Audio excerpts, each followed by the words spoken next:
boa noite a todos, muito boa noite a todas. Mais um evento, mais um dia de congresso da MR Treinamento e Desenvolvimento. E é um grande prazer poder estar com vocês. Mais um momento aí de enriquecimento das nossas forças aí para o trabalho, novos conhecimentos para o próximo ano. Acho que isso é muito importante para nossas vidas. E é um grande prazer estar com vocês aí essa noite. Só me dá um retorno se vocês estão me ouvindo bem, né? E se sim, a gente vai dando continuidade. Uma coisa que eu quero falar com vocês hoje é a respeito das nossas pós-graduações. Somos parceiro da Faculdade Sensupeg e temos alguns cursos na área de pós-graduação que vale a pena você acompanhar. E nós estamos num desconto de 40%. Isso mesmo, 30% na verdade. 40% foi a Black November, né? Acabou no dia 30.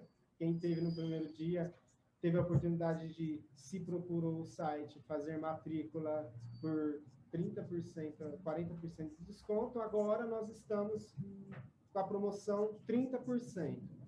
Acho que todos ouviram nos spots, né, que para ter acesso a esse desconto, você precisa entrar com a chave desconto do Alexandre 30 e você terá 30% de desconto em qualquer um dos cursos de pós-graduação da Faculdade Sensupeg. E hoje eu vou focar no curso de TEANS, Análise TEANS, que nós temos. É um curso presencial, só que hoje ele está virtualizado, com aulas online. Então, vale a pena você que quer trabalhar com autista, se especializar e entrar aí de acordo com a palestra de hoje, trabalhar com esse público que precisa de pessoas capacitadas, pessoas habilitadas para poder trabalhar aí com esse público que tanto precisa dessa questão. Falando primeiramente da audiodescrição, hoje eu não vou esquecer de já entrar com ela. Então, hoje eu estou... Ela é branca, mas com listinha azul bem pequenininha. Hoje eu estou de camisa branca. Gente, eu acabei de lembrar que o microfone estava fechado. Estava ligado só do estúdio. Então, o que acontece? Eu estou de camisa listrada, né? Manga curta. Estou usando relógio prateado, pulseira também prateada, com alguns detalhes em preto, óculos escuro, parecido com um Ray-Ban, sou de etnia negra. Ao meu fundo está uma cortina de cor bege, o banner da empresa que a Camila vai estar descrevendo depois para vocês. E à minha frente tem um notebook de cor vermelha, estou segurando o microfone e à nossa frente tem jarra com 2 taças e uma cesta com bolacha. E agora eu vou passar a palavra para a Camila e ela termina de fazer a descrição, tanto do espaço quanto dela. Boa noite a todos, sejam bem-vindos, né, a mais um congresso, mais uma noite de congresso. Atrás, como o Alexandre comentou do banner, está escrito MR, Treinamento e Desenvolvimento, serviços presenciais e online, atendimento psicológico, curso de braille, curso de artesanato, seminários e treinamentos corporativos. Eu sou branca, né? Tenho o cabelo comprido, um pouco abaixo do ombro, uso óculos, estou com uma blusa azul com pedrarias, né? Bordado. E à minha frente o meu notebook, né? Preto. E do meu lado, os holofotes. Tem um holofote do meu lado esquerdo e do lado direito também, né? As luzes aqui da sala. Muito bem. Hoje em dia, vemos a grande necessidade de especializações, né? Muito importante corrermos atrás de cursos, de formação. E a Martins Rodrigues que é detentora da marca MR Treinamento e Desenvolvimento.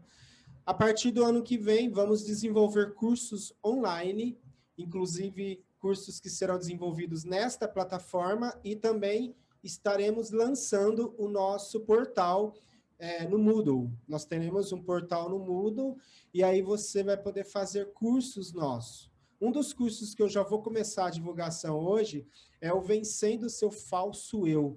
É uma capacitação de 8 horas, e vai ser muito grandiosa para a sua vida. É um curso que já está sendo construído aí há mais de um ano, e um conteúdo riquíssimo na área de desenvolvimento pessoal.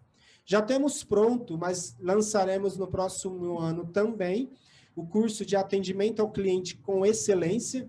Se você trabalha com vendas, trabalha com atendimento ao cliente, é atendente em clínicas, não importa qual a formação, todos nós lidamos com um público, o cliente. Então, atender com excelência é o foco do curso Atendimento ao Cliente com Excelência, um curso de 20 horas, com certificação de 20 horas, que vai aí dar grandes conhecimentos nessa área de marketing, tanto pessoal quanto a nível profissional. E hoje em dia é muito importante, e todos os nossos cursos são voltados para o trabalho com pessoas com deficiência.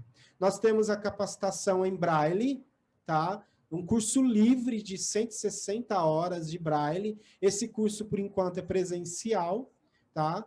Mas é um curso que vale a pena você que tem vontade de trabalhar aí com pessoas cegas, né?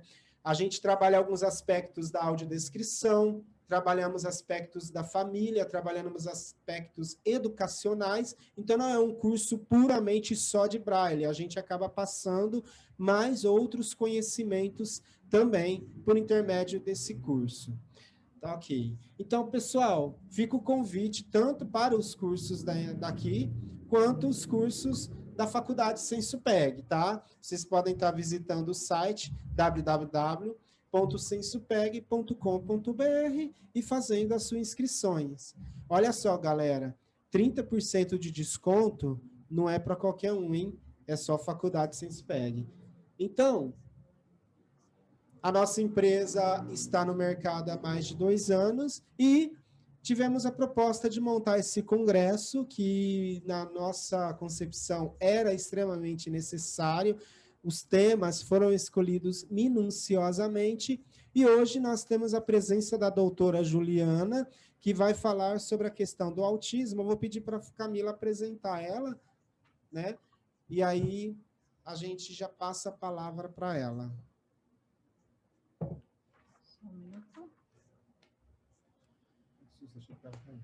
Não, fui eu.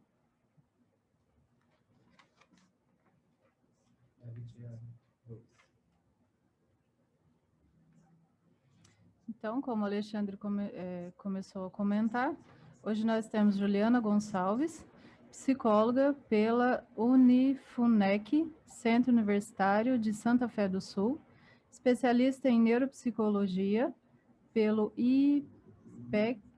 Instituto de Psicologia, Educação, Comportamento e Saúde de São José do Rio Preto. Atuou na APAE de Barretos. Atua como psicóloga clínica no Centro Integrado de Psicologia, ativamente em Santa Fé do Sul, onde atende pessoas com transtorno do neurodesenvolvimento. Seja bem-vinda, Juliana. Bem-vinda, Juliana. Pode começar a palestra. Cadê a Juliana, Alexandre?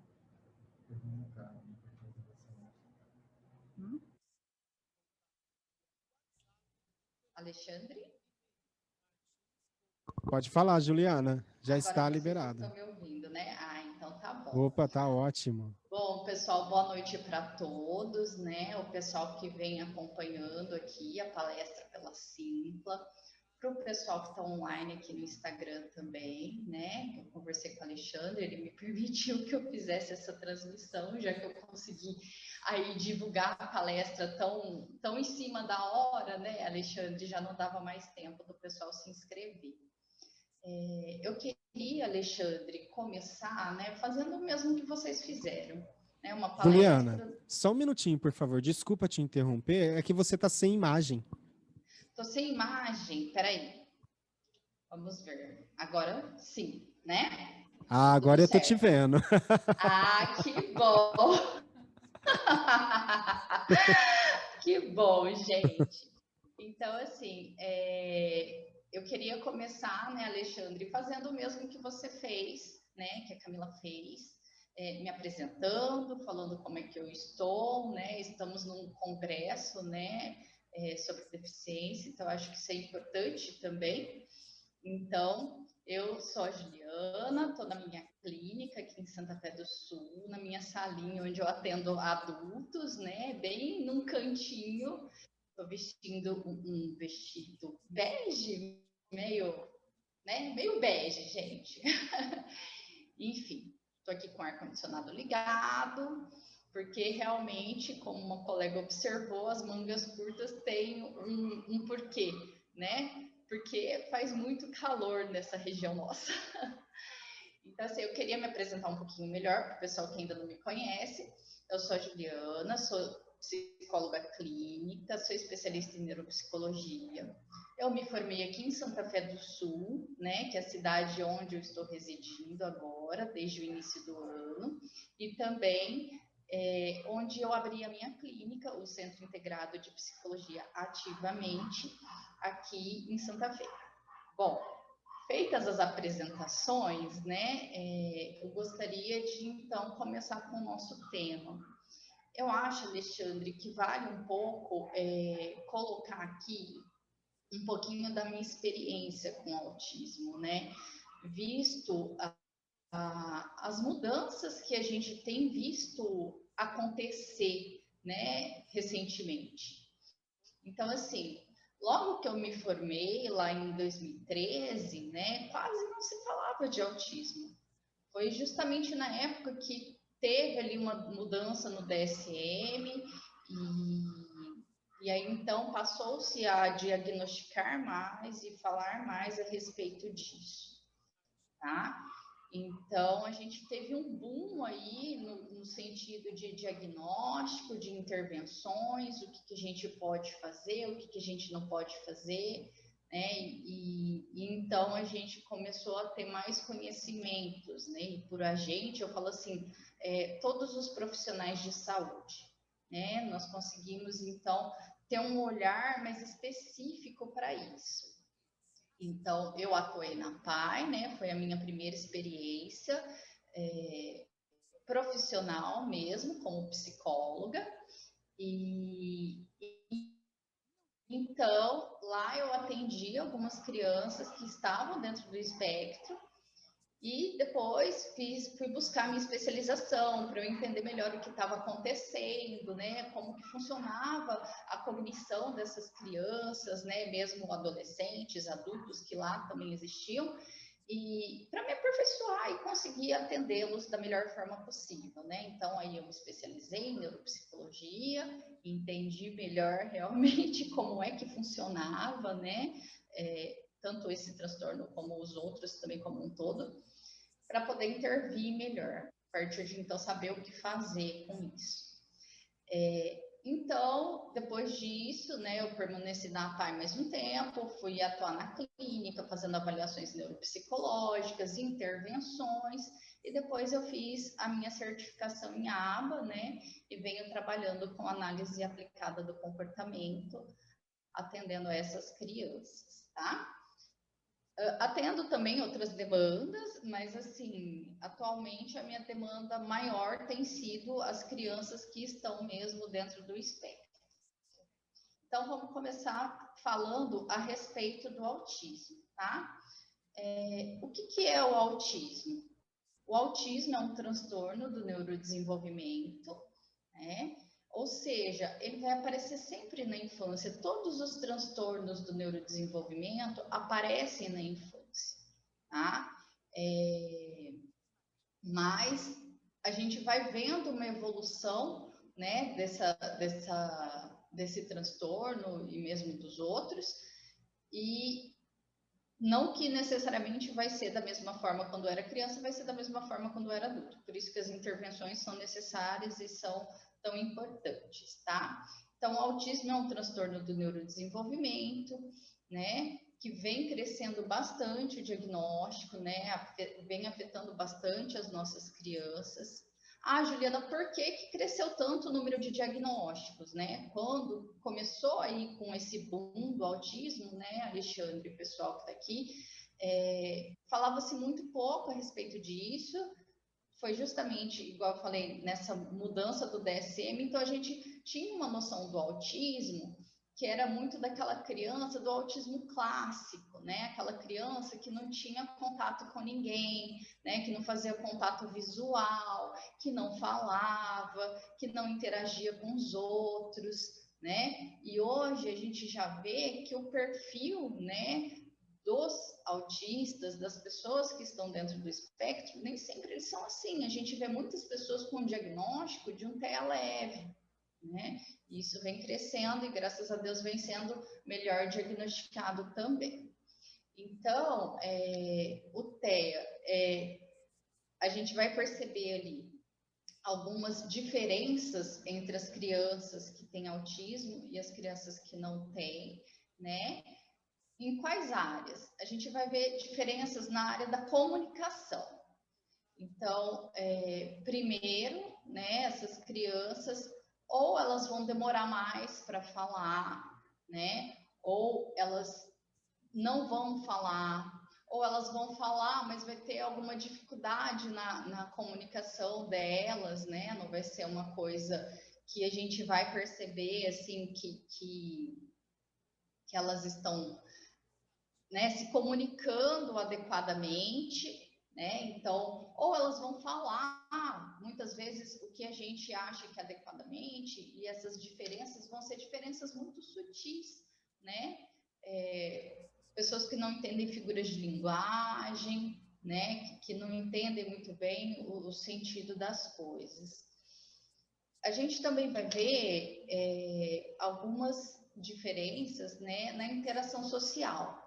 Então, essas crianças, elas não vão interagir, né, a princípio, são crianças que buscam se isolar, ou vão interagir com alguma dificuldade, né, com algumas coisinhas que a gente vai vendo ali pouco a pouco, algumas diferenças, né, e vai entendendo melhor na qualidade da interação dessas crianças com outras crianças, com outros adultos, né?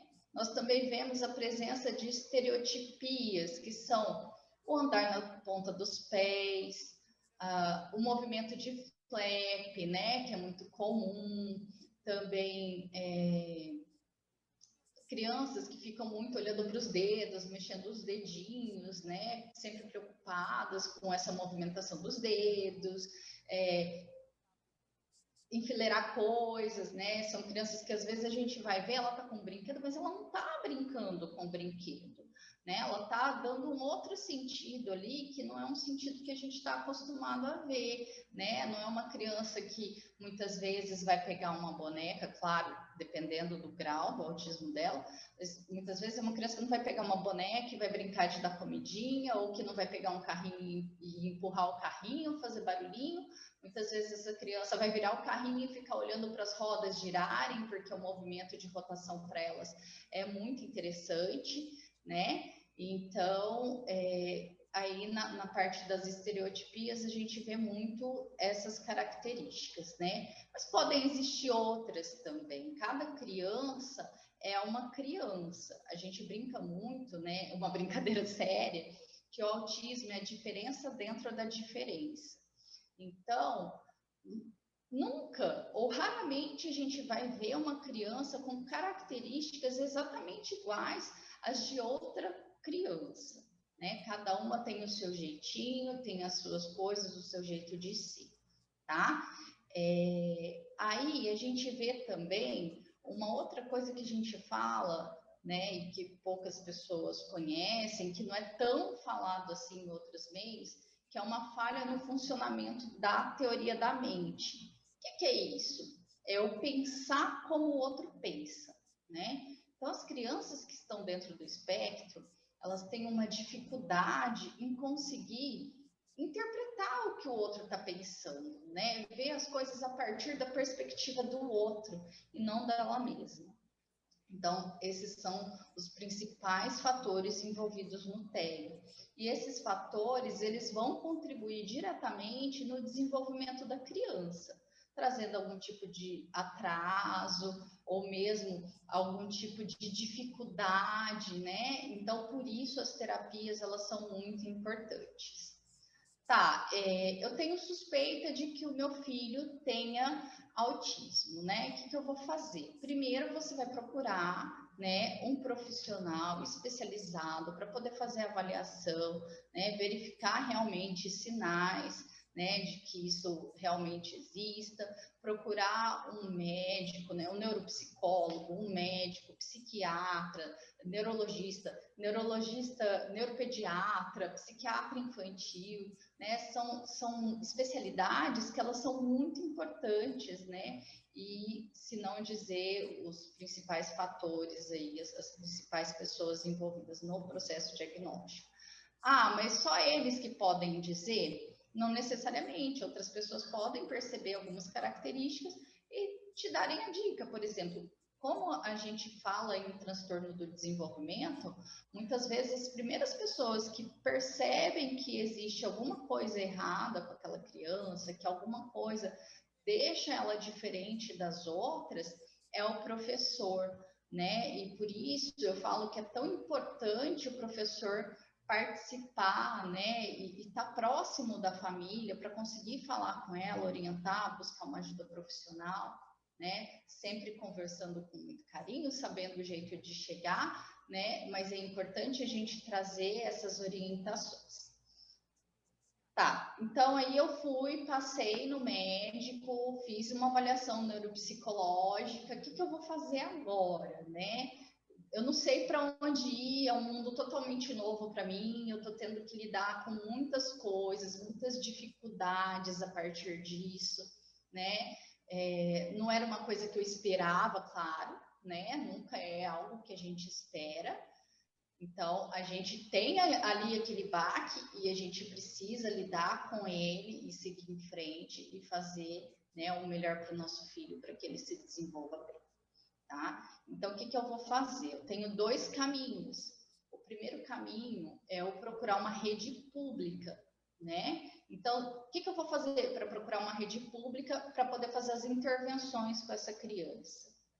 Eu vou procurar uma instituição que trabalhe com isso, né? Através da Secretaria de Saúde. Então, às vezes, vai depender muito de município para município, né? Mas às vezes a gente vai diretamente numa PAI, né? Por exemplo, que trabalha, né? Uma instituição que tem praticamente todas as cidades e que trabalha com crianças com autismo. Mas a gente também pode ir em outras instituições, pode começar lá no postinho e pedir encaminhamento para o médico, né? Para as especialidades que vão atender, né? O nosso filho.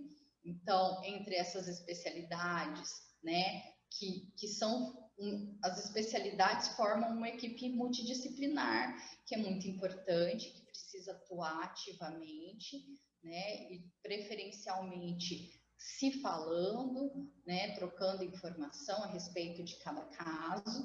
Então, a equipe é constituída muitas vezes pela terapeuta ocupacional, que vai trabalhar principalmente, né, as questões sensoriais envolvidas no autismo, questões, né, de que as crianças muitas vezes elas têm dificuldades em lidar com texturas, né, em lidar com até mesmo com alimentos, tem seletividade alimentar, tem dificuldade, sentem muitas coisas pelo tato, né? Então a terapeuta ocupacional trabalha isso, trabalha outras coisas de rotina de vida diária, né? A fonoaudióloga para trabalhar a linguagem, né, que é sempre tão afetada, né, nesses casos, e que eu prezo muito pelo atendimento do fonoaudiólogo, mesmo que a criança já fale, porque ainda que a criança fale, a gente precisa pensar na qualidade dessa interação da criança, na qualidade de compreensão e expressão dessa criança. Então, a fonoaudióloga pode trabalhar muito bem com isso. A psicóloga né, que preferencialmente trabalhe com análise aplicada do comportamento. Por quê? Porque é uma ciência que é baseada em evidências, né? E por que isso tudo? Para que precisa ser baseado em evidências? Para que a gente precisa fazer isso? Né? A gente precisa fazer isso porque se eu tenho artigos publicados dizendo que é a abordagem que mais funciona, né? A abordagem interventiva que mais funciona, então eu vou buscar o que é melhor. Né? Eu vou buscar uma abordagem que seja legal para poder trabalhar com o meu filho.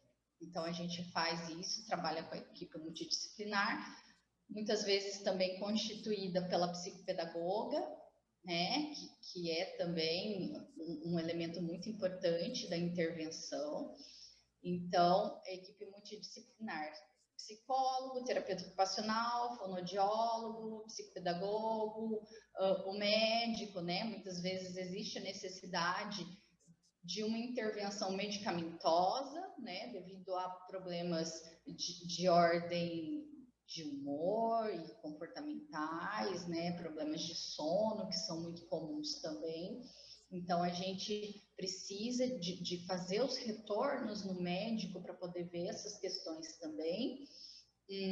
Muitas vezes, outras terapias também acabam sendo aplicadas, né? Por exemplo, a ecoterapia, o que não é uma terapia, mas já assim um esporte, como a natação, né? Tem sido, né, super bacana e super estudada, né, pelas pessoas, pelos educadores físicos, pelo pessoal do esporte.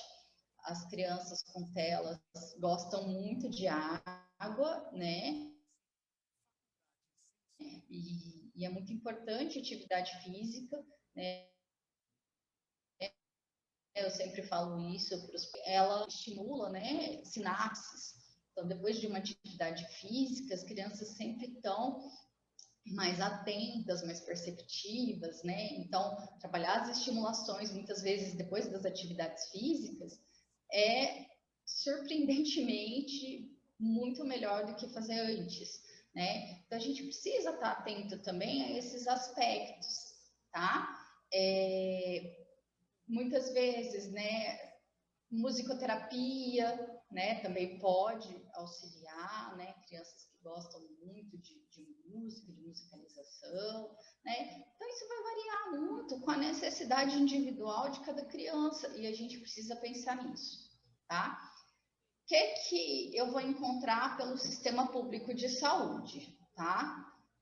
Muitas vezes, os principais, né, os principais especialistas que a gente encontra pelo SUS são os psicólogos, os fonoaudiólogos, os terapeutas ocupacionais e acaba aí, né? Com atendimento de meia hora semanal cada um. É suficiente? Não, infelizmente não é suficiente, mas a gente entende que existe uma demanda muito grande, né, do sistema de saúde e que realmente atingir, né, e atender toda essa demanda é muito difícil, mas a gente ainda precisa de uma luta grande aí nesse sentido, tá?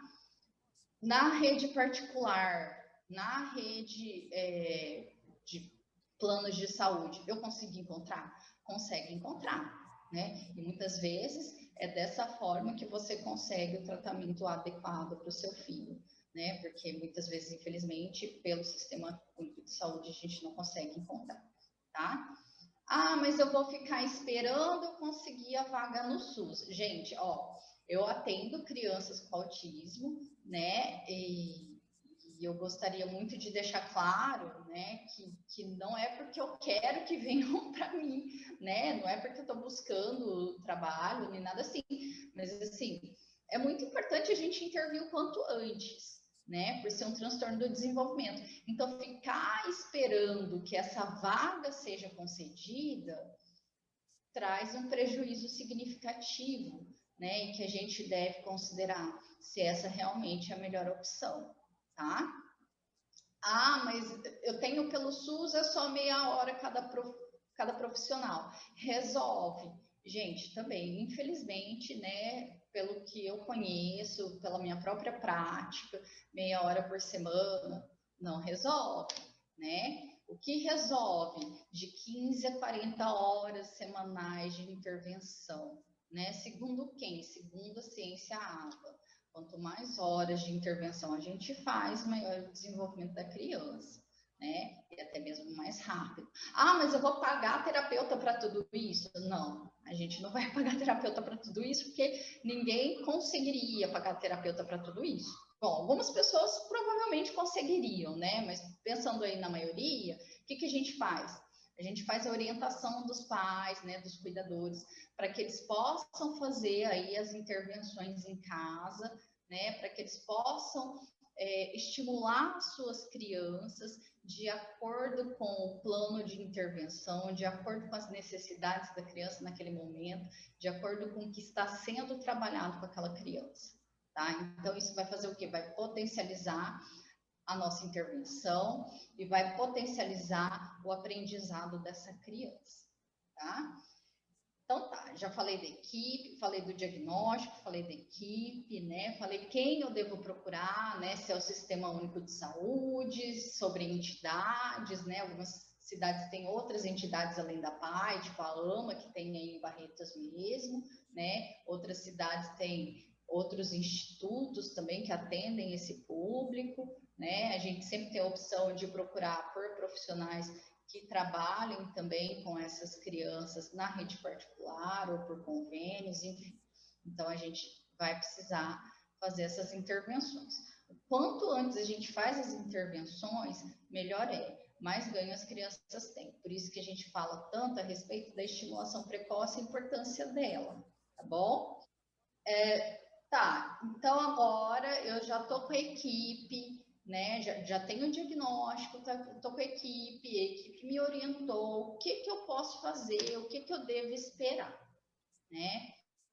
A primeira coisa que eu falo para vocês, né, tanto profissionais, mas principalmente pais, mães, né, que aqui estiverem, acalma o coração, né? A gente precisa manter um pouco de calma, por mais que seja difícil, né, pra gente. E eu vou bater aqui numa tecla, né, pessoal, Alexandre, né, Camila, que eu falo muito com muitos pais a respeito disso, né? E é importante a gente olhar para as nossas dificuldades. Quando a gente está lá para ter um filho, né, principalmente a mulher que carrega o filho no ventre, muitas vezes a gente escuta a seguinte frase: e aí, você quer que seja menino ou menina? Né? O que você quer que seja?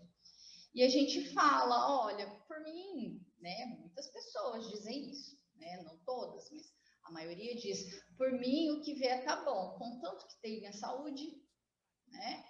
E aí, de repente, a gente percebe que tem alguma coisa errada com o nosso filho, que alguma coisa não está bem, e a gente tem um diagnóstico que para a gente é um choque, é difícil ter que lidar com essa circunstância, é difícil lidar com o que há por vir, com as incertezas a respeito do desenvolvimento da criança, né? Olha, eu estou intervindo, mas ainda não vi resultado, eu queria que ele falasse, quando é que ele vai falar, né? Eu acho que essa é uma das principais dificuldades que os pais enfrentam em termos de ansiedade, né, em crianças que não são verbais.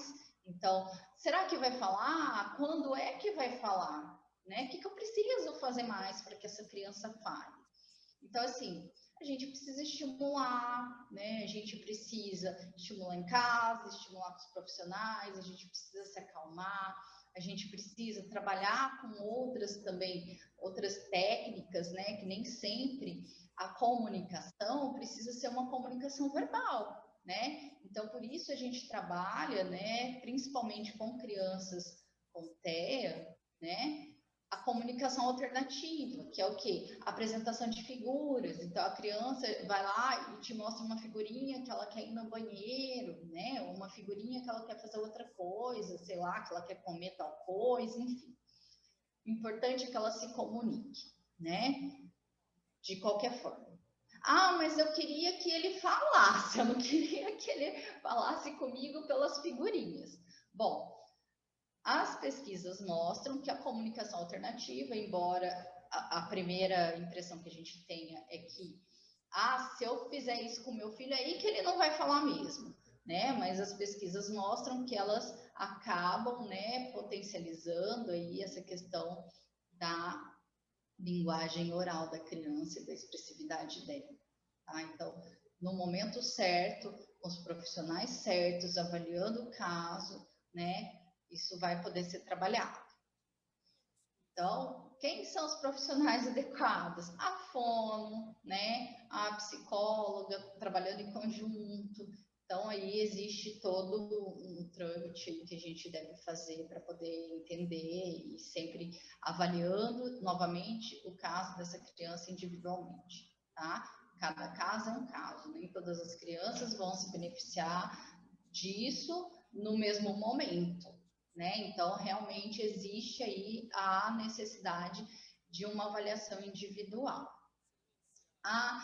E aí, agora meu filho já está em idade escolar, eu não sei se eu não queria colocar na escola, né? Eu tenho medo do preconceito da escola, ou acho que ele não está preparado para a escola, ou o contrário também pode acontecer, né? Eu tenho um filho, eu trabalho e eu preciso que esse filho fique com alguém, a escola ela se opõe a atender essa criança, o que eu devo fazer, né? Então, eu queria falar um pouquinho a respeito disso também, né? Eu não sei se vocês viram, agora recentemente, procuraram mudar aí a legislação de inclusão, né? Porque o que a gente tinha até então era que todas as crianças precisam ser incluídas na rede, né, municipal e estadual de ensino, no ensino público, né? E agora, né, meio que quiseram dar um passo aí para trás, falando que não, olha, o ensino público não, muitas vezes não é muito legal, o pai e a mãe decidem o que vai fazer, e se quiser institucionalizar, vai fazer, né, o que quer, enfim. Vocês decidem. O que acontece? Gente, acho que cabe muita reflexão de...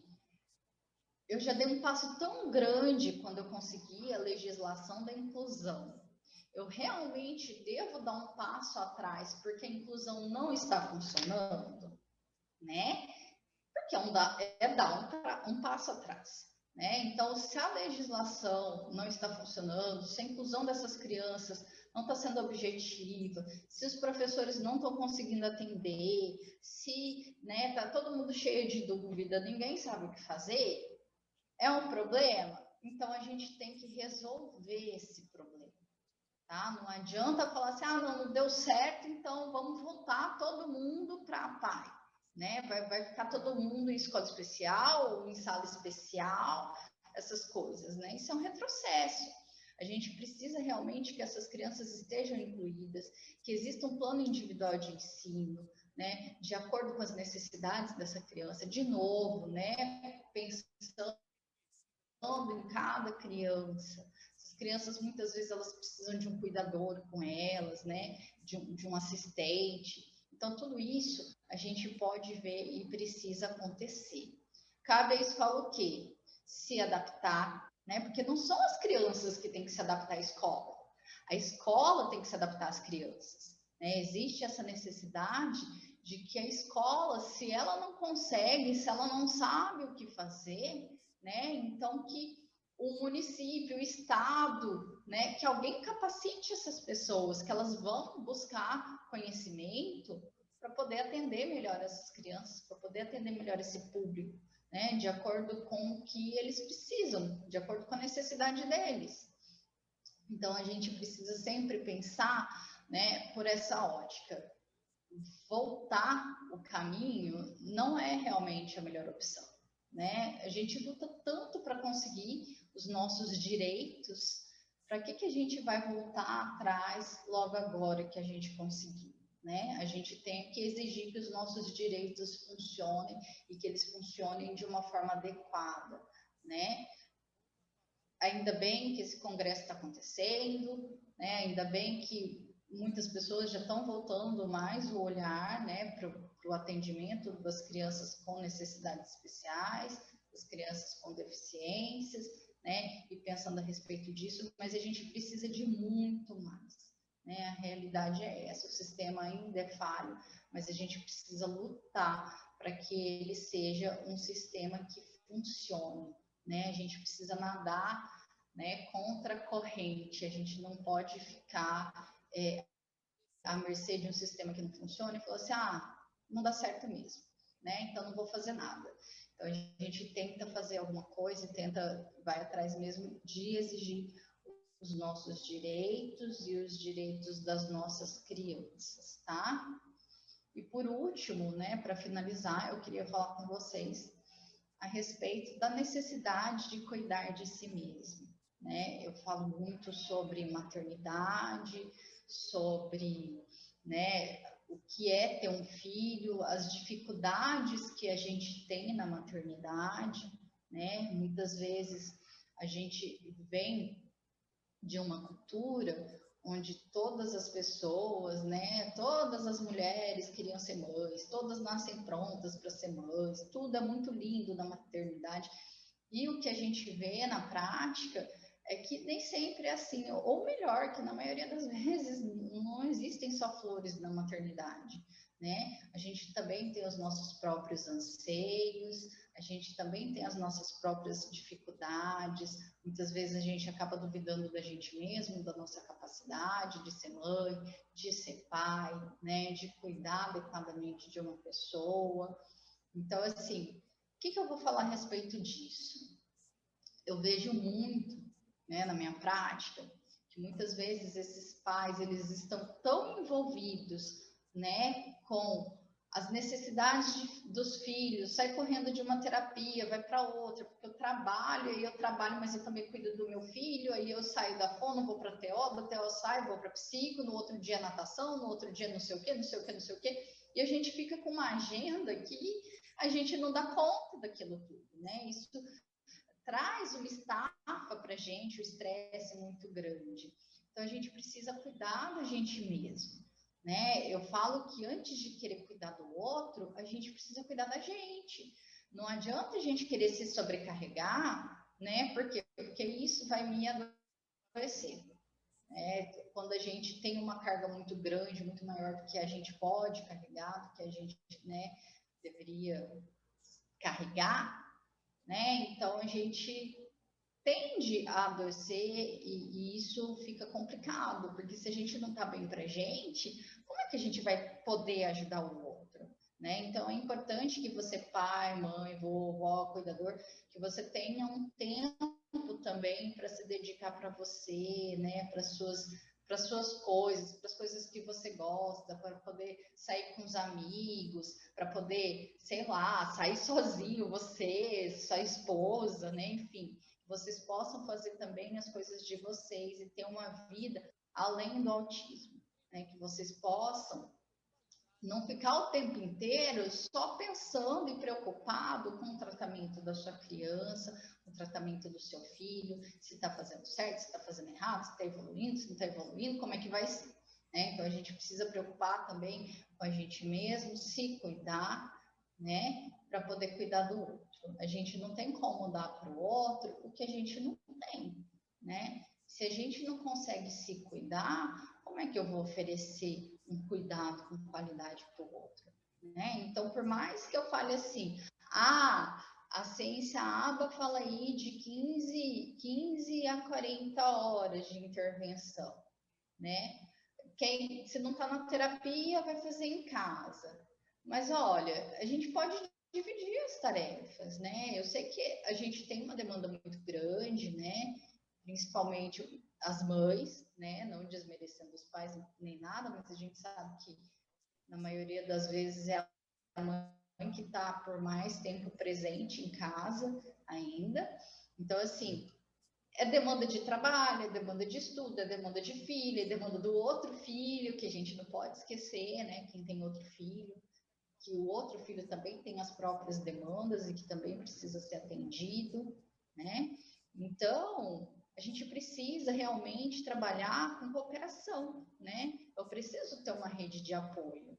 Eu preciso que, se eu estou pouco tempo em casa, ou ainda que eu esteja muito tempo em casa, mas esteja atarefada, que o meu marido me ajude com certa coisa, ou que a minha mãe me ajude com certa coisa, ou que a minha irmã, a minha outra filha, meu outro filho me ajude com determinada coisa, né? Então, a gente precisa pensar realmente de uma forma lógica, né, que venha contribuir para que essas pessoas elas fiquem bem, né? Não adianta a gente se sobrecarregar, a gente realmente precisa dividir tarefas. Ah, Ju, mas pelo amor de Deus, você tá falando isso comigo, como é que eu vou fazer? Eu não tenho ninguém que me ajuda, sou só eu com a minha criança, para mim tá cansado, eu não tenho tempo nem de fazer a unha, né? Eu sei como é que é, eu sei que é difícil, né? Mas assim, vez ou outra, você vai precisar, sei lá, pagar alguém para ficar nem que for 2 horas com o seu filho, para você poder sair da sua casa e dar uma espairecida, né? Porque a gente não tem como ficar com o filho pendurado o tempo inteiro, né? Em todos os momentos.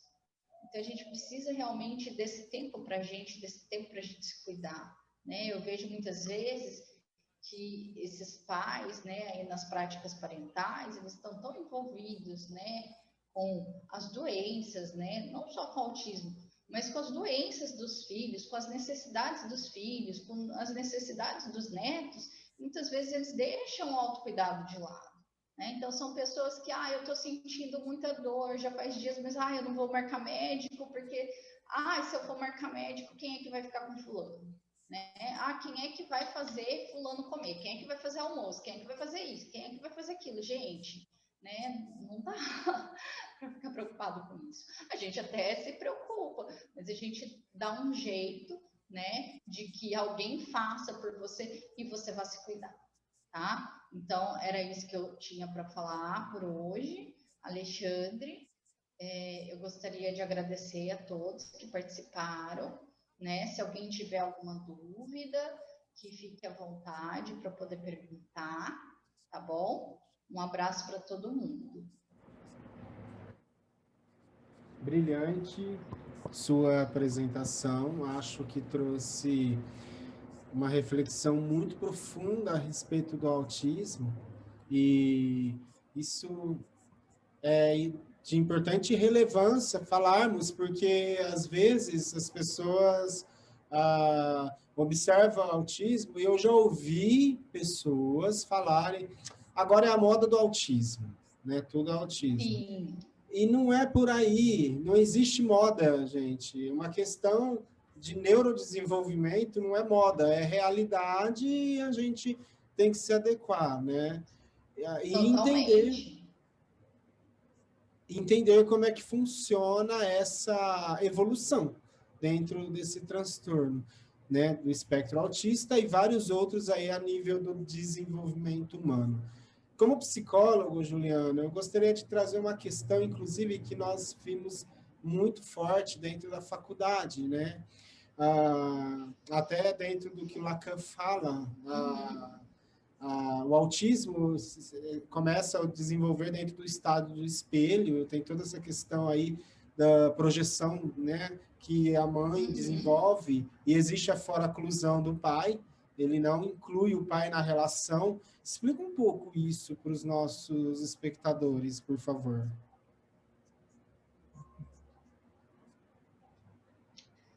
Então, assim, a psicanálise, né, apesar de ser uma fundamentação teórica que eu gostei muito, né, na minha época da faculdade, eu até comentei isso mais cedo com você, né, então, assim, ela trouxe algumas contribuições em alguns sentidos, mas hoje a gente percebe que nem tudo que foi dito é realmente para ser levado ali ao pé da letra, né?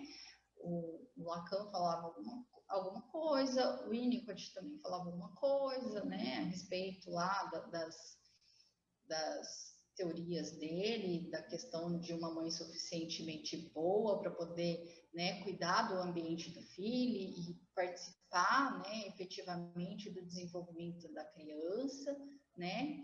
E já que você tocou no assunto, Alexandre, eu queria até falar um pouquinho a respeito disso, tá? se você me permitir, mas eu vou me basear um pouco mais por favor, por fique à vontade. do que pelo Lacan mesmo, tá? Então, assim,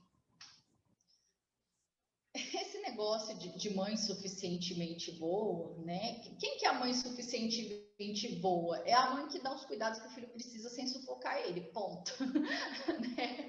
Falando de um jeitão assim que dá para entender, todo mundo entender. A mãe suficientemente boa é a que dá a mamadeira a hora que o neném chora, que troca a fralda na hora do que o neném precisa trocar, né? Sem ficar ali sufocando o neném e ficar com aquele vínculo estranho com ele, né? Aquele vínculo meio doente com a criança, que sufoca ela e fica em cima dela. A criança nem chorou e tá socando mamadeira, um monte de coisa, tá? Então, assim, para quem me conhece, gente, vocês sabem que eu tenho uma linguagem, assim, bem simples, né? Eu gosto de falar para as pessoas entenderem mesmo, tá? O pessoal aí que curte psicanálise, como eu já gostei muito na minha vida, né? E não que eu desgoste, mas hoje eu já vejo as coisas mais por um lado da neurociências, né, e do que a gente vem estudando, e das evidências científicas a respeito do transtorno do espectro autista.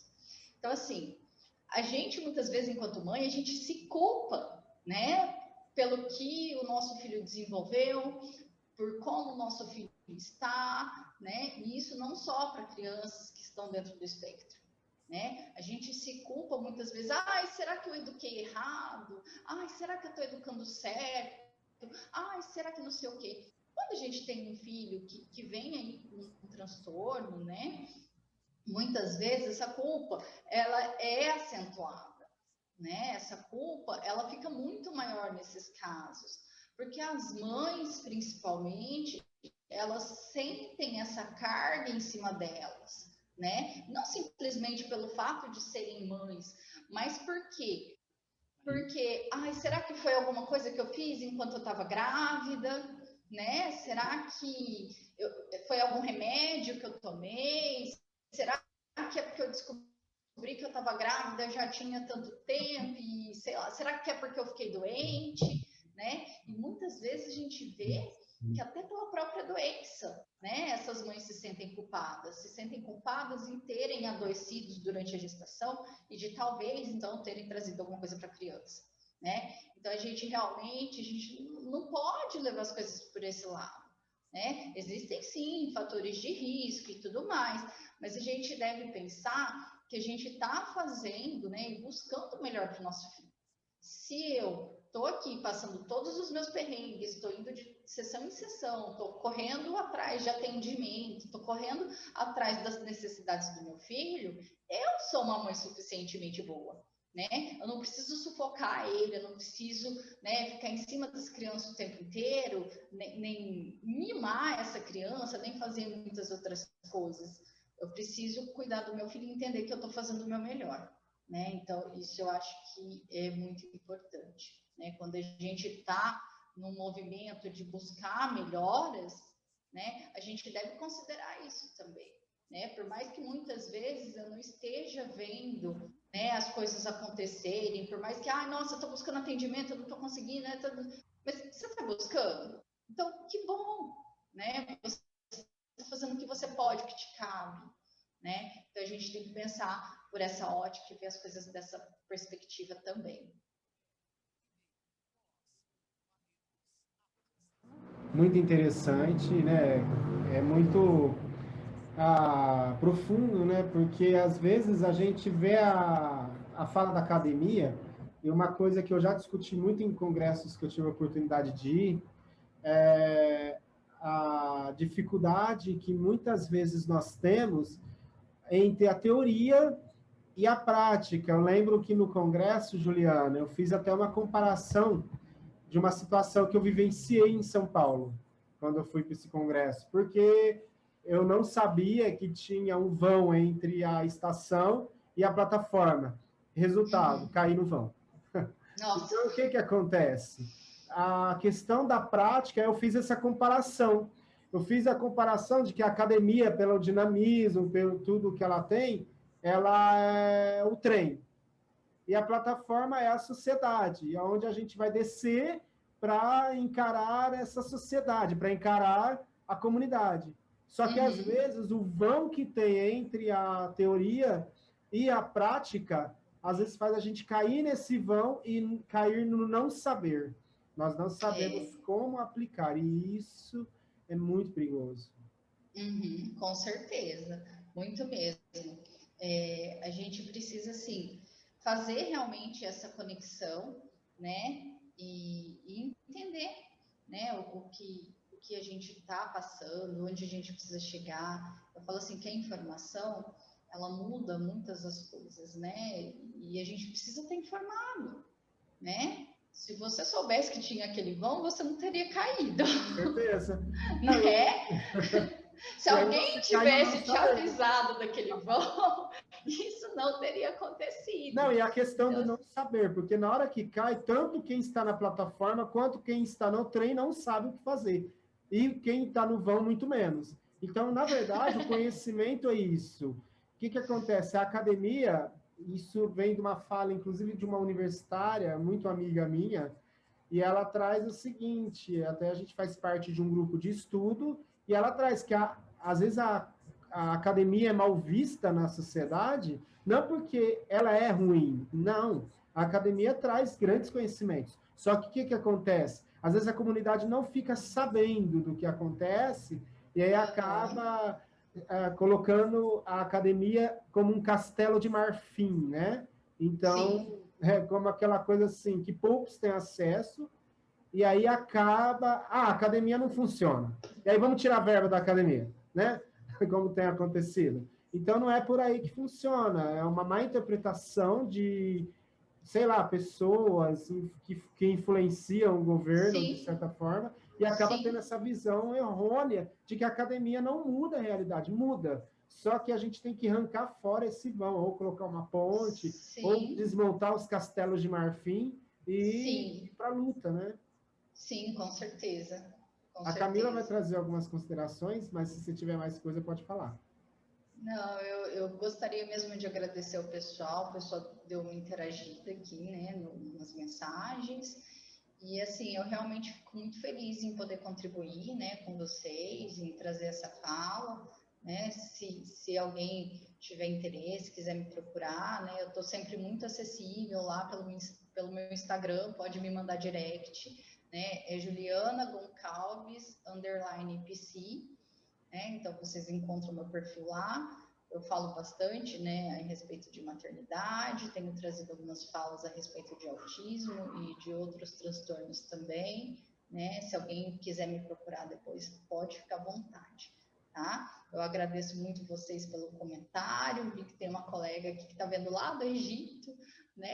Então, olha só que coisa mais bacana, né? A gente poder falar e comunicar e levar informação para um lugar tão longe, né? Então, era isso. É isso que eu ia falar mesmo. A Kelly, só um minutinho. A Kelly está dando os parabéns, né, pela sua fala, muito pontual, no que diz respeito à inclusão, né, escolar. Sim. E a Daniele, que é a nossa participante internacional lá do Egito, também está dando parabéns.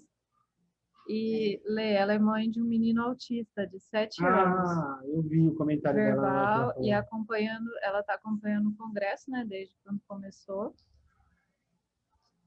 A Maria Joana está agradecendo pela contribuição. O Mário comentou que vocês estavam falando, né, sobre a academia, né? Juliana também está agradecendo.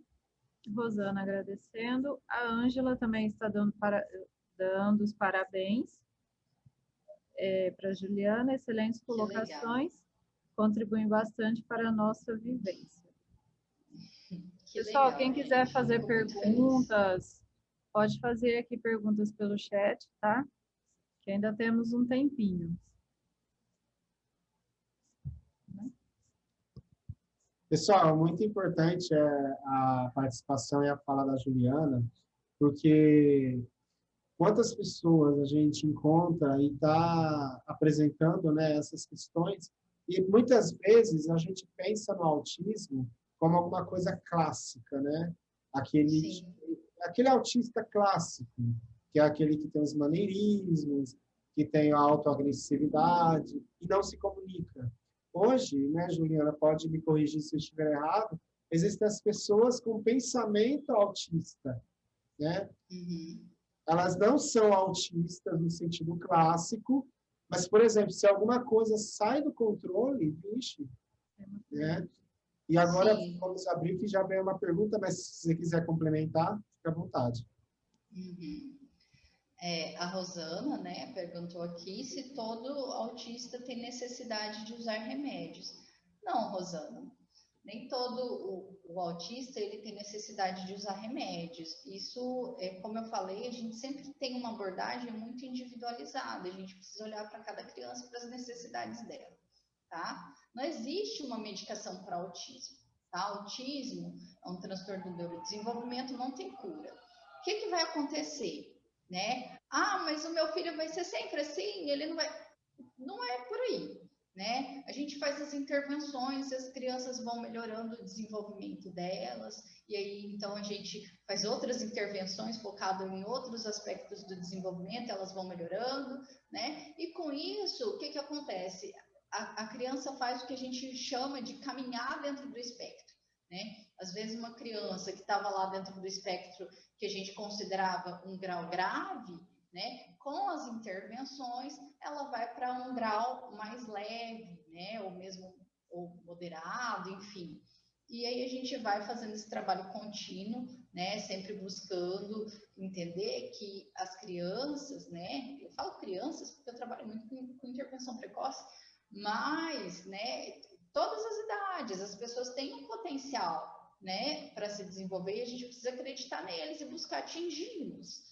Né? A gente não pode pensar na criança com autismo como alguém que tem isso, não vai desenvolver. Opa. Ju, deu uma cortada no seu áudio. Então a gente fala assim, né, dentro da ciência água, se a gente está fazendo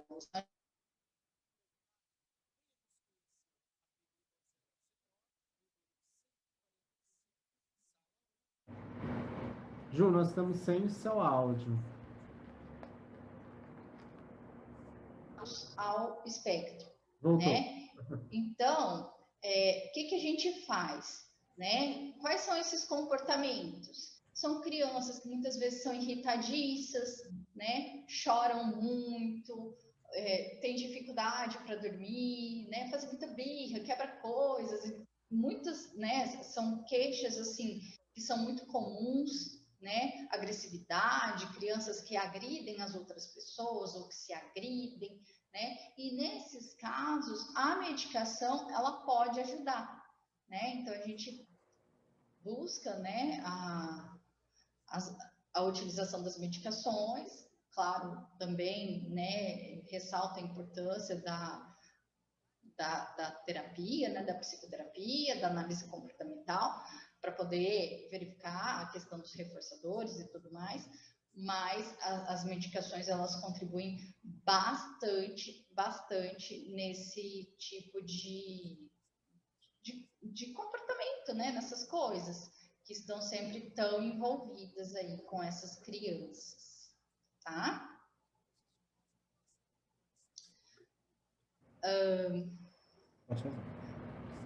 Deixa eu voltar aqui, ver o que a outra colega falou. Pode falar, Camila. Ah, tá. Eu estou acompanhando aqui. Tem uma pergunta da Kelly. Cheguei lá. Ela disse assim... Aliás, tem várias perguntas já. Eu tô aqui, rolando o negócio, tentando pegar. A gente te auxilia para você ficar mais tranquila na fala. Ai, que bom. A Kelly está perguntando se você poderia explanar um pouquinho mais sobre as 40 horas de terapia no método ABA, como dividi-las, e os terapeutas que atendem essa criança se precisam de especialização, da especialização. Então, o que acontece? Essas 40 horas, né, são até 40 horas, não significa que são 40 horas, tá, gente? A gente busca, né, ter uma carga horária maior para que a gente possa estimular mais essas crianças. Mas a gente entende a necessidade de cada um, né? Alguns pais podem ter, né, mais tempo com os filhos e fazer essa estimulação com mais frequência, né? Outros não. Outros têm um acompanhante terapêutico, né? Que isso a gente não vê aqui para o interior. Eu sei que tem pessoas de fora, né? Mas no interior aqui é muito difícil a gente achar um acompanhante terapêutico, né? Aliás, é difícil a gente encontrar especialistas, né? Que trabalhem dentro da ciência ABA. É importante ter a especialização, né? Como é que a gente faz? A gente busca sempre profissionais que sejam capacitados, que sejam, né, especializados, né, que falem a mesma língua. É importante que os profissionais estejam conversando entre si, falando a mesma língua, né? Ainda que a fono, a TO, a psicopedagoga, ainda que eles não tenham, né, uma certificação em ABA, né, cabe ao terapeuta orientá-los no sentido de como proceder, o que eu vou fazer, né, quando isso acontecer. Então, a gente vai tentar trabalhar dessa forma, né? Então, como é que a gente divide aqui, né? Foi uma das coisas que ela perguntou. Como é que a gente divide essas horas? A gente divide da seguinte forma, Kelly. Se a escola, né? Agora a gente está numa pandemia e as escolas, né? As crianças não estão indo para a escola, mas a própria escola já tem um tempo ali que ela também, né? E é importante que também seja orientada como proceder com essas crianças, né? E a escola, a gente tem que ver ela como parte da equipe, né? Por quê? Porque é ali que a criança fica por muito tempo da vida dela. Né? Eu vou para a escola, eu vou ficar lá pelo menos 5 horas ali dentro. Então, não posso simplesmente estar ali inclusa de qualquer forma. Né? Então, quem está atendendo essa criança na escola precisa estar orientado e saber o que está fazendo. Tá? Além disso, também a gente deve dividir essas horas da seguinte forma, a forma que não sobrecarregue a criança. Né? Não adianta eu querer fazer um monte de coisa. Ai, sai disso, vai para aquilo outro. E assim, a criança acorda, sei lá, 7 horas da manhã, vai para a escola, chega meio-dia, almoça, e aí vai para uma terapia, sai do dia uma, vai para outra, depois vai para outra, chega em casa, tem outra estimulação. Então, assim, não adianta, porque a criança cansa, ela se estressa, e a criança precisa de tempo para ser criança, né? Que seja para ficar à toa, mas ela precisa descansar. Né? Não adianta a gente querer ficar forçando demais também. A gente não gosta disso com a gente, para que a gente vai querer fazer isso com o outro? Né? Então, assim, dividir essas horas de forma que essa criança não fique sobrecarregada. Ah, mas eu não consegui estimular nem, sei lá, tantas horas por dia. Né? Como é que eu faço? Porque divida melhor o seu tempo. Né? Olha, já foi para terapia agora? Para que eu vou chegar em casa e estimular essa criança? Ela já está cansada, né? Nem vai tirar muito proveito.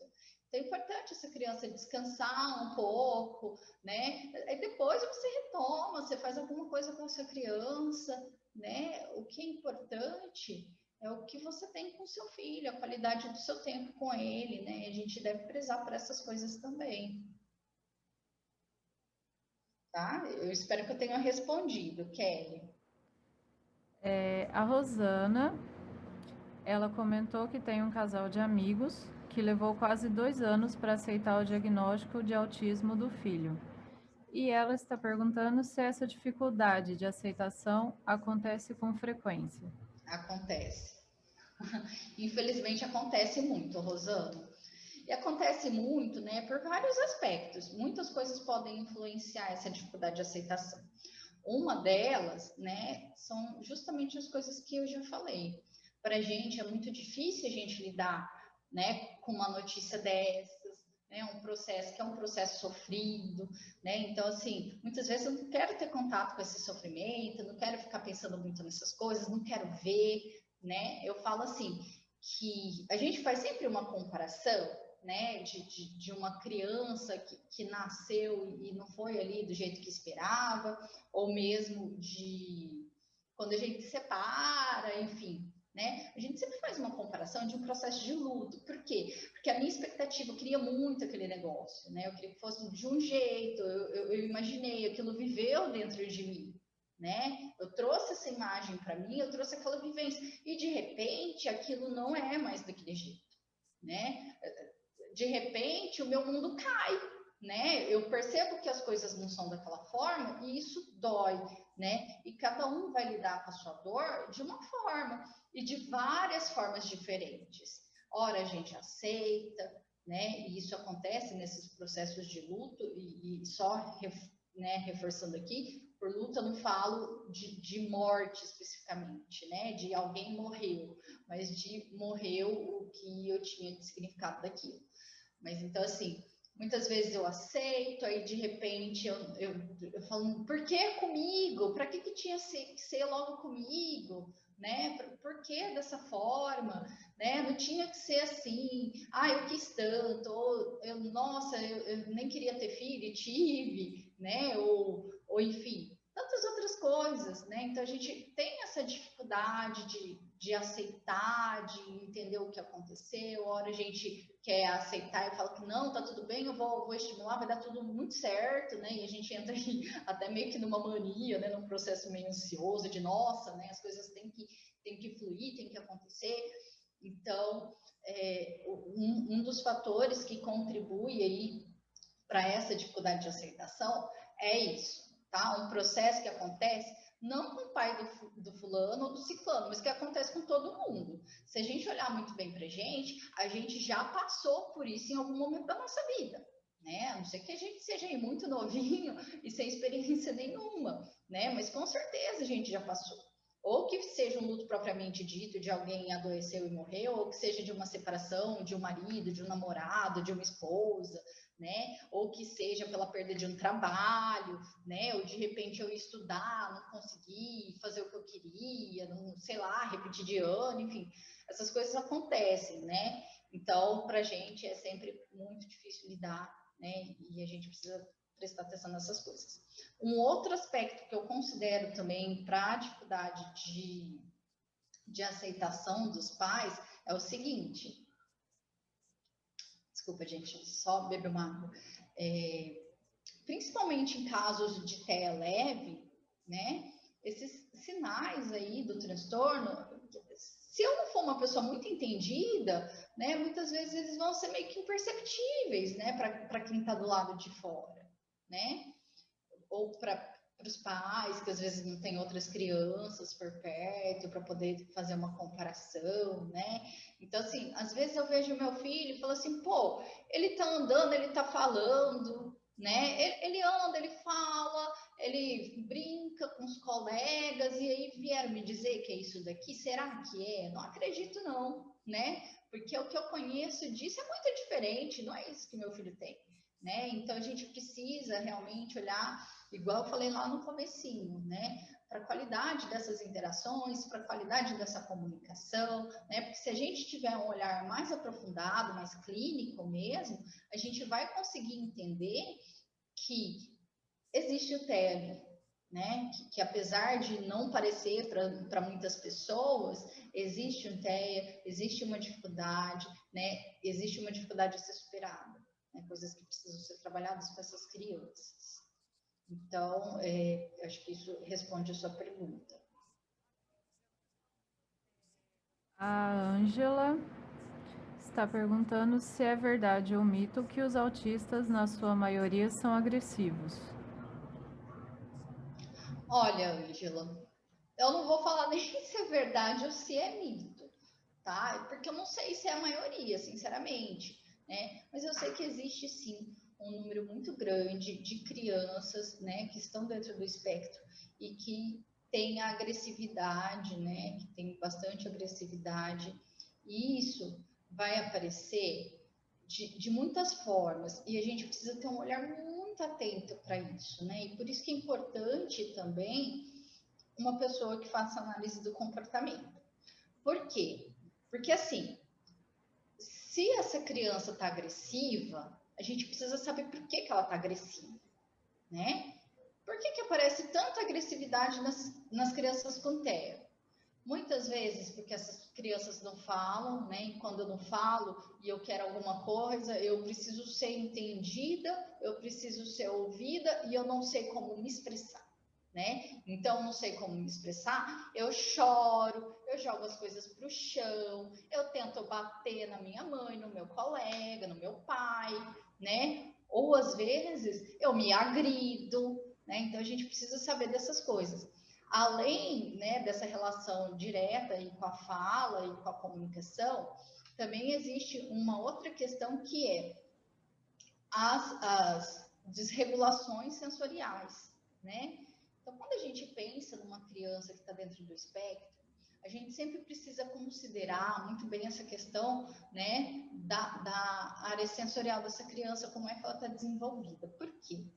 Porque, assim, elas têm uma sensibilidade muito grande, né, uma percepção aguçada, que nós que somos pessoas, né, neurotípicas, que é esse o nome que se dá para as crianças ou para as pessoas que não estão dentro do espectro, né, são pessoas neurotípicas, nós que somos neurotípicos, nós não temos as mesmas sensações, as mesmas percepções que essas crianças têm. Então, às vezes, né, uma moto que passou na rua, que me enche o saco, sabe? Aquela moto que passa com aquele motor, eu falo, nossa, meu Deus, para que isso? Né? Se é uma criança que está dentro do espectro, ela vai se desestabilizar, né? Ela vai gritar, ela vai chorar, porque aquilo incomoda muito ela. Né? Então, além de gritar e chorar, ela pode bater também, né? Ela pode se agredir, ela pode tipo, tentar tampar os ouvidos ou tentar bater, né? Se às vezes é um dente nascendo e essa criança não consegue expressar isso acontecendo, ela vai, bate a cabeça, se bate no rosto, né? E a gente fica meio difícil, né? A gente entender exatamente o que está acontecendo com a criança, né? Ah, vai num shopping.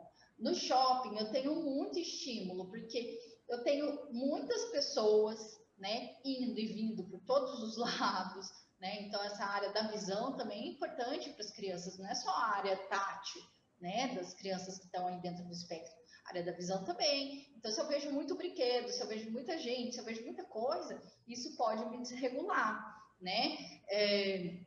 Se eu escuto muito barulho no shopping, no supermercado, gente falando de cá, gente falando de lá, eu não consigo processar tudo isso. Isso me desregula, eu posso ficar agressivo, né? Ou querer agredir o outro, ou querer me agredir, né?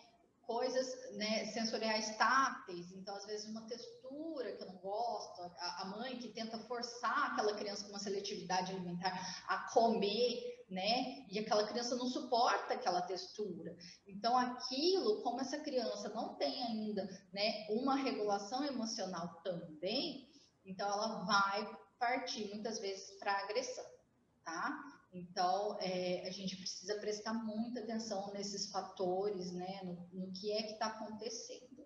Não vou te dizer que a maioria das crianças tem, mas vou te dizer que realmente é muito comum que tenham, e principalmente por esses motivos, tá? Só um minutinho. Tá. A Daniele.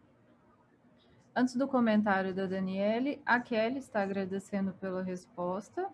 A Rosana também. Ah, que bom.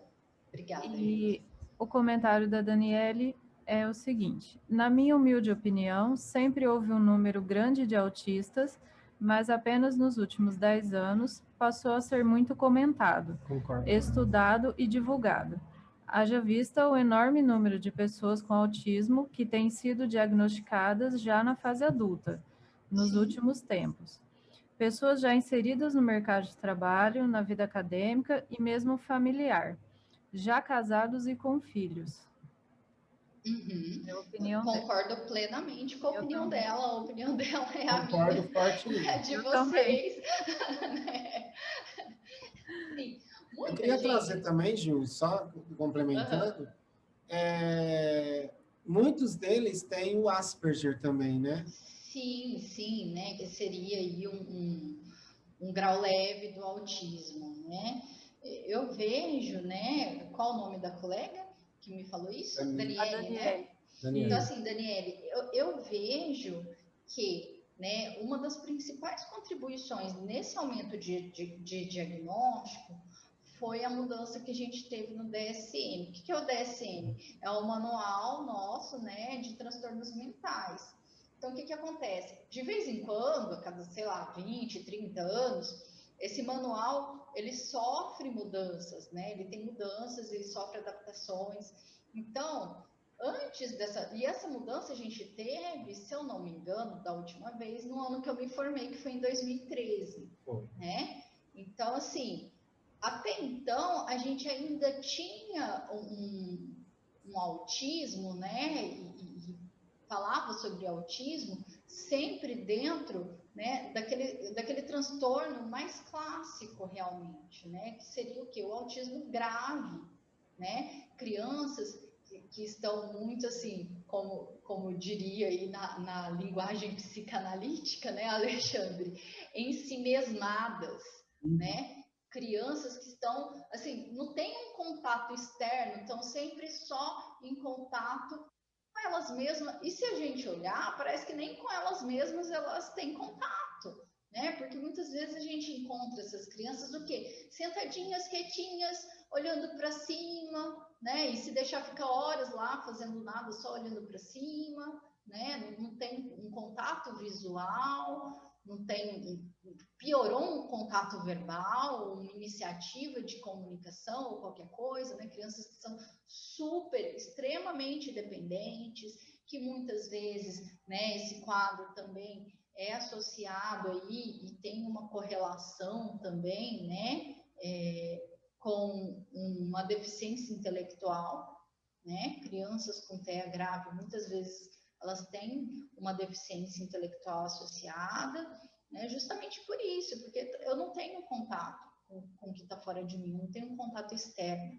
Então, por isso que é importante também a gente fazer as estimulações e buscar os profissionais que conheçam, né, que saibam o que estão fazendo, que conheçam a proposta, né, de desenvolvimento, enfim.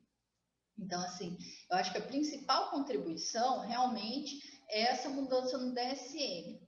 Contudo, Daniele, eu queria fazer aqui, né, abrir um parênteses, né? Por quê? Porque hoje a gente sabe que muito da condição do autismo, ela é genética, né? Existe uma alteração genética. Porém, existem pesquisas e pesquisas e pesquisas em vários sentidos, em várias áreas diferentes, falando a respeito do autismo. Eu concordo plenamente, acredito muito, muito, muito, né, que é essa mudança no DSM aí que realmente traz esse aumento do número de diagnósticos, né? Mas existem outras coisas também que estão em processo de investigação, né? Não vou me ater a divulgar nem nada, porque realmente, né, são dados que ainda precisam de mais estudos, mas que, né, a gente precisa saber direitinho antes de sair partilhando, né, que, olha, tal coisa causa autismo, né? Enfim, um dos exemplos, né, que eu tenho e que eu duvido muito que realmente seja isso que aconteça, né, é essa questão das vacinas, né? E a gente vê hoje aí um movimento anti-vacina muito forte, né, se formando no Brasil. E pela minha experiência, né, pelo que eu venho acompanhando, eu vejo que muito se dá por conta disso, né? Pela condição, por exemplo, da tríplice viral coincidir com aquela época que as pessoas começam a perceber que aquela criança está com um atraso no desenvolvimento, ou com, às vezes, uma criança que tinha mais contato visual começa a perder, né? Mas eu realmente acredito, Daniele, na hipótese da mudança no manual diagnóstico, né? Acho que mudou o manual, a gente fala muito mais a respeito disso, né? A gente conhece muito mais a respeito disso, e o resto só vou acreditar a hora que tiver muita evidência mesmo, né? Antes disso, eu acho que a gente tem que agir sempre com prudência, não sair escutando, dando ouvidos para o que qualquer pessoa fala, né? Ah, fulano falou que se eu der isso aqui para o meu filho comer, então vai sarar o autismo dele, vai curar. Então, não, gente, calma lá, né? Não é bem desse jeito. Ah, então não vou dar vacina, pelo amor de Deus. Você quer que seu filho pega um sarampo, um tétano, sei lá, qualquer coisa, né? Então, a gente precisa realmente ter muito cuidado, né, com as informações que são fornecidas, pesquisar as fontes, entender, né, se realmente é aquilo, se realmente eu posso confiar nesses dados. É muito importante. Hoje em dia, Juliana, o que você tocou está muito relacionado com fake news, né? Muita gente vê uma notícia, não averigua a veracidade da notícia, já dispara em WhatsApp, já dispara em redes Sim. sociais. E assim, não existe uma evidência, como você mesma disse, né? E hoje em dia, que essa polarização que nós estamos vivendo está muito mais forte Forte, de um tempo fortíssimo. atrás. Então, acredito que eventos como esse estão presentes aqui na web para desconstruir exatamente Sim. esse pensamento maluco que hoje está, gente, coisa absurda, né, que estão falando aí em respeito do autismo, de deficiências de uma forma geral, né? E outra Sim. coisa, Juliana, que veio na minha mente conforme você estava falando, as vacinas, na verdade, como é que fala? O movimento anti-vacina no Brasil sempre existiu, só que hoje, pela internet, mais Está difundido. intensificado, né? Isso. Porque o que, que acontece? Na época da varíola, do tifo, né, lá no início do século XX, teve também a revolta das A revolta vacinas, das né? vacinas, a gente Então, é um lembra. movimento antigo já que existe. O exército tinha que ir nas casas, praticamente, meio que ou você faz a vacina ou, Pega né, as tal. pessoas na marra, né? Não, porque E a isso, gente para você pensa no ver. tanto que era absurdo e de repente parece que a moda tá voltando, né? Então, o problema é que hoje está voltando com toda a informação que tem, porque na época ainda não tinha informação. Agora, hoje tem. É claro que vale a pena ser estudado com mais Sim. profundidade algumas coisas, igual você trouxe a questão de ter mais evidências, mas enquanto não tem, fica quieto, gente, pelo amor de Deus, não espalha coisa que não precisa saber, né? É verdade, é verdade. A gente precisa mesmo fazer essas considerações. Ó, temos um comentário. A Ângela comentou, né, sobre o que vocês estavam falando. Acredito que a análise comportamental ajuda bastante na aceitação desse comportamento do autista. E a Daniele também fez um comentário a respeito de tudo, né, que estamos conversando, que ela colocou assim: verdade do autismo clássico. São Isso. os comentários. Opa, a Daniele comentou novamente. Ela trouxe que os professores no Egito não aceitam no diagnóstico, não acreditam, né? A Camila complementa o comentário dela. Meu Deus, para mim é horrível saber disso, Camila. Pois é. Ela comentou assim: aqui no Egito, quando fala-se de autismo, do pediatra ao professor, muitos profissionais ainda não acreditam no diagnóstico, porque muitas vezes a criança ou a pessoa não apresenta ali na hora Os sinais clássicos, os sinais, vamos dizer assim. ou ela se comunica, ou aceita um abraço, um contato visual. Tem-se. Oi? Pode falar.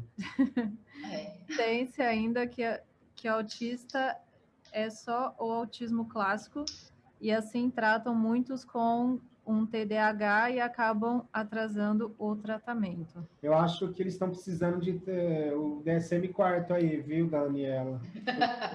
DSM-5, na verdade. Nós já estamos indo para a versão 5, mas acho que já está indo para a terceira edição. Mas você sabe o que acontece, Dani? Dani, eu já tô íntima, Já estamos conversando há tanto tempo. Não, nosso congresso é assim, é para a gente ser, ser íntimo mesmo.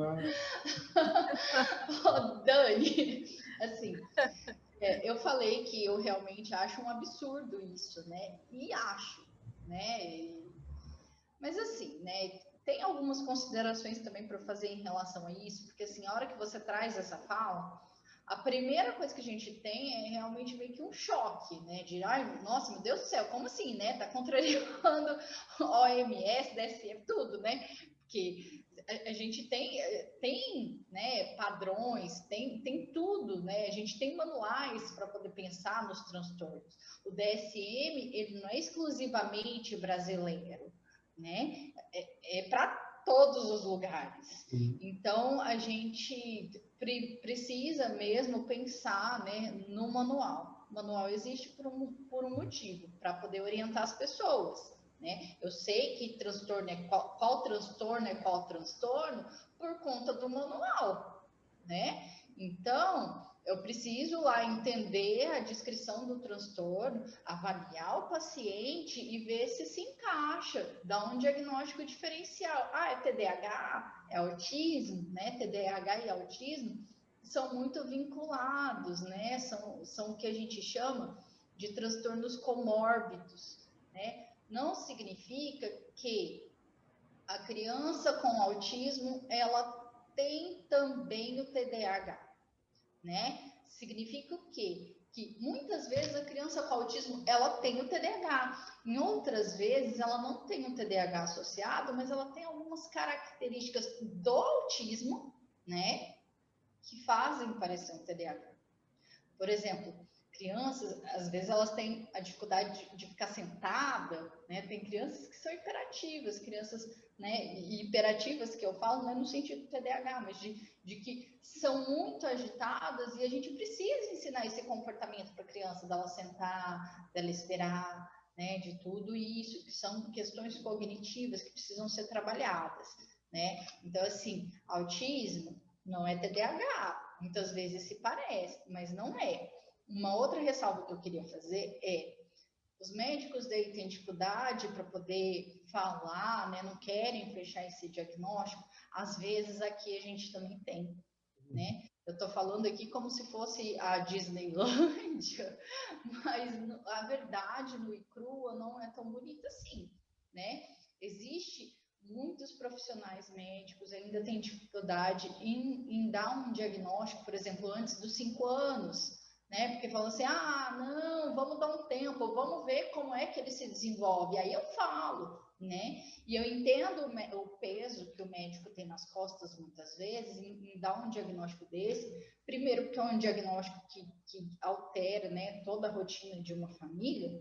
Mas eu creio que, principalmente por ser um diagnóstico, igual eu falei, autismo não tem cura, né? Então, assim, e se eu dou um diagnóstico e de repente esse diagnóstico tá errado, né? Se a criança curou, vão sair falando mal de mim, né? Eu acho que essas coisas acabam acontecendo também, né? Muitas vezes existem profissionais que eles não estão informados, né? Eu tive um bate-papo no meu Instagram há esses tempos atrás com uma fono, colega minha lá de Campinas, e a gente falando a respeito, por exemplo, quando eu percebo, né, vou trazer muito em termos práticos, meu enquanto mãe também, né, então assim, a minha filha ficou doente, em quem que eu vou? Eu vou no pediatra, né, eu pego a minha filha quando ela nasce e eu levo ela no pediatra por um ano, todinho, todo mês eu levo ela no pediatra.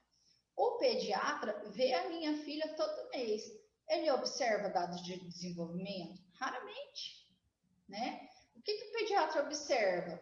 Se a minha filha está dentro do peso adequado, se ela está com crescimento adequado, se a cabeça dela está crescendo do tamanho adequado.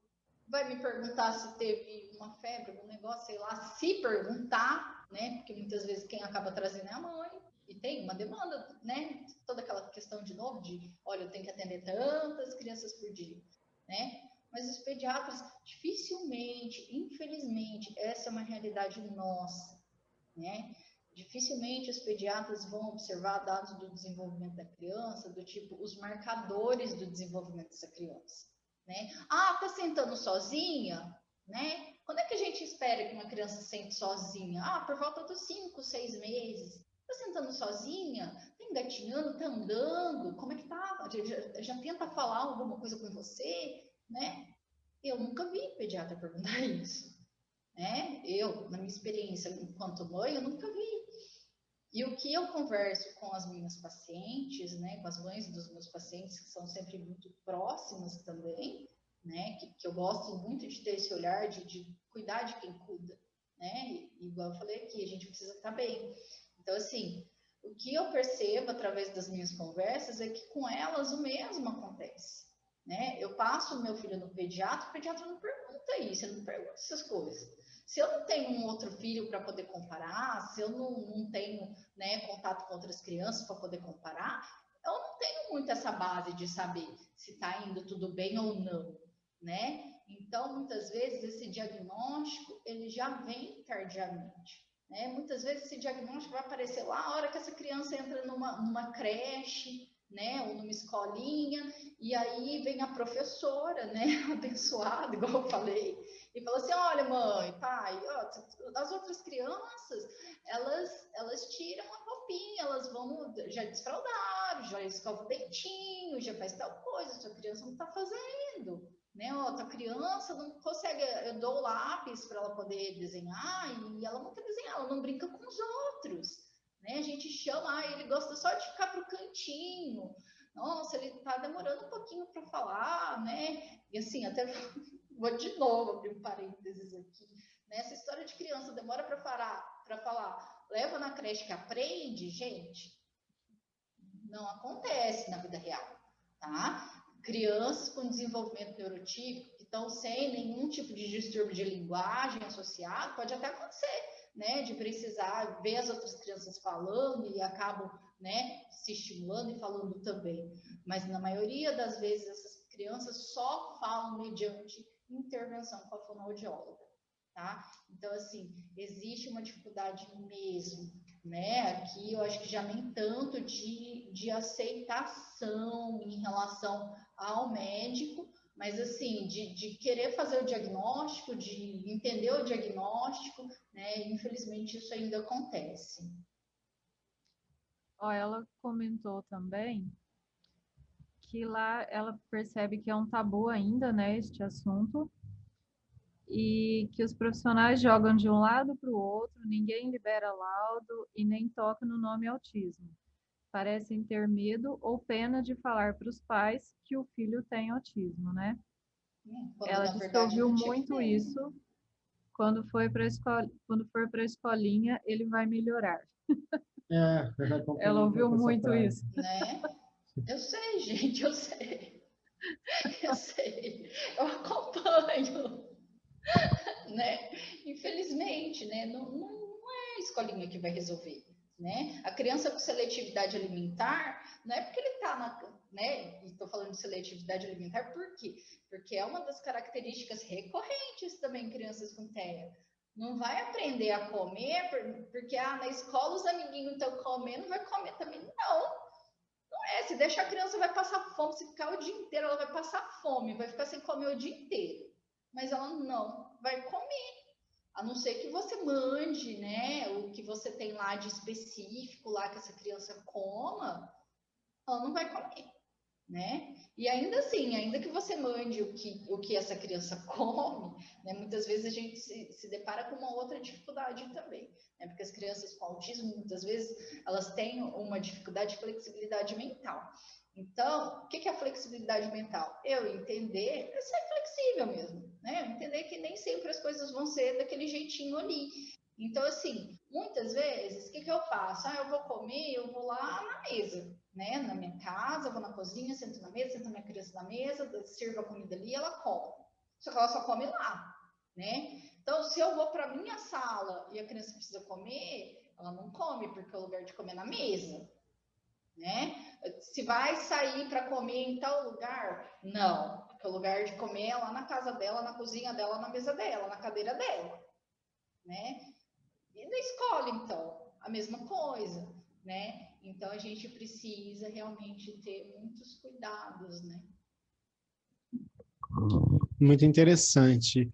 Outra coisa que a gente observa muito forte é a questão do laudo, né? Muito bem trazido tanto pelo palestrante Fábio, quanto pela Kelly ontem, palestrante, e trouxe que, às vezes, a criança sofre a questão do laudo. Tem laudo diagnosticando?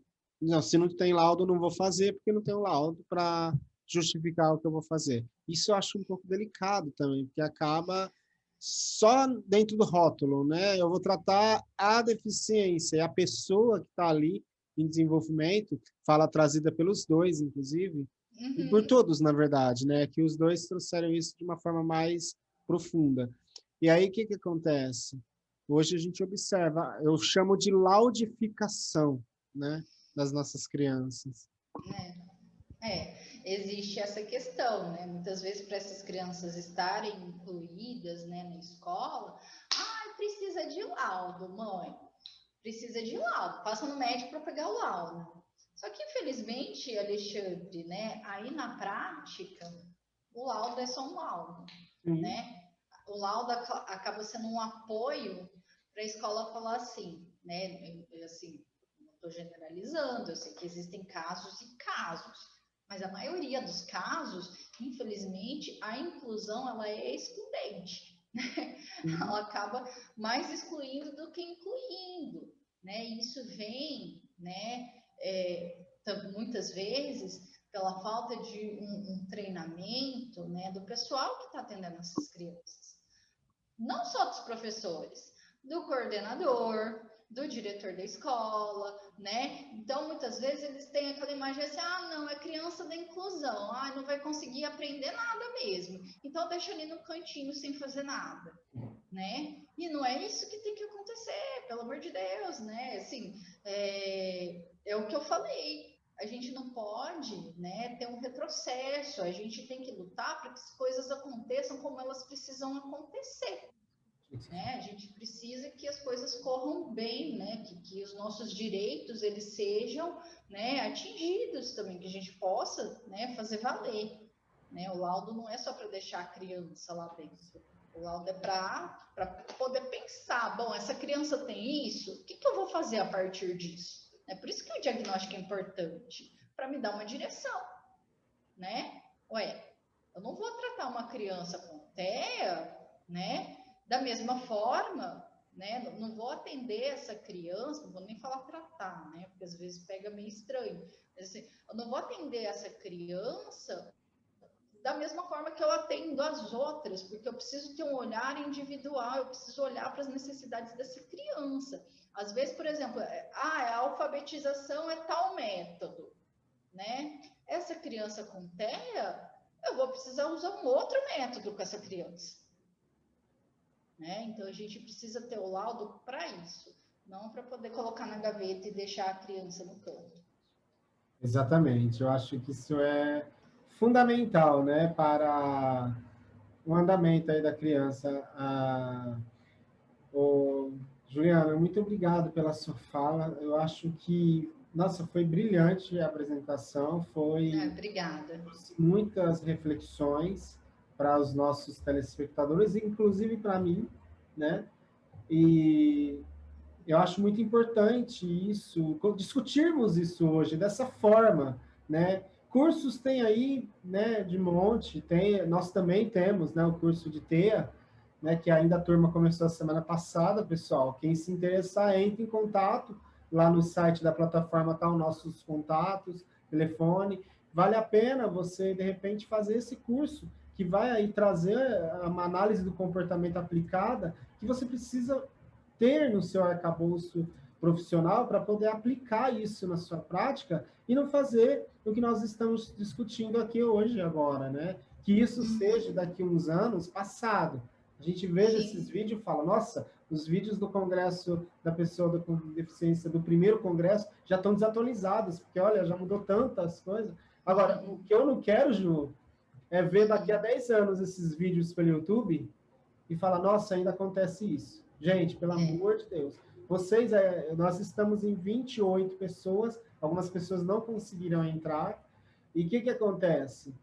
28 pessoas que pode multiplicar aí para mais de 66, multiplicar para mais de 600 pessoas esse conhecimento, e a gente aplicar e fazer nossas crianças parar de sofrer, porque essas pessoas sofrem, gente. Nós que temos alguma deficiência, Se tivermos diagnósticos não bem realizados, sofremos demais. Eu fui diagnosticado com doença mental, sendo que eu era deficiente visual quando eu era criança. Então, isso é traumático. Sim, com certeza, né? Por quê? Porque, né, a sua necessidade especial, né, por conta, né, da deficiência visual, não foi trabalhada ali no início. Né? Porque se tivesse sido trabalhada desde o início, numa estimulação precoce, que, meu Deus do céu, que era isso quando a gente nasceu, né, Alexandre?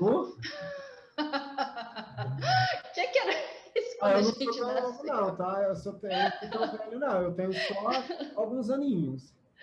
Olha, eu tenho 33 e acho que não tô tão nova assim. Então, eu sei que na minha época, Nossa, né, isso não era assim tão fácil, né? Para que falar disso, então, né? Então, assim, né, a gente precisa entender a deficiência para poder trabalhar ela, né? Igual você, né? Dando o seu exemplo. Bom, eu tinha uma deficiência visual, então, de repente, como eu não tinha as estimulações adequadas para as minhas necessidades, né? E isso a gente precisa fazer sempre, né? Adequar para a necessidade do paciente, adequar para a necessidade da criança. Estamos ao vivo ainda? Então... Estamos ao vivo. Eu acho que a Camila está digitando aqui, acho que deu alguma interferência. Tá.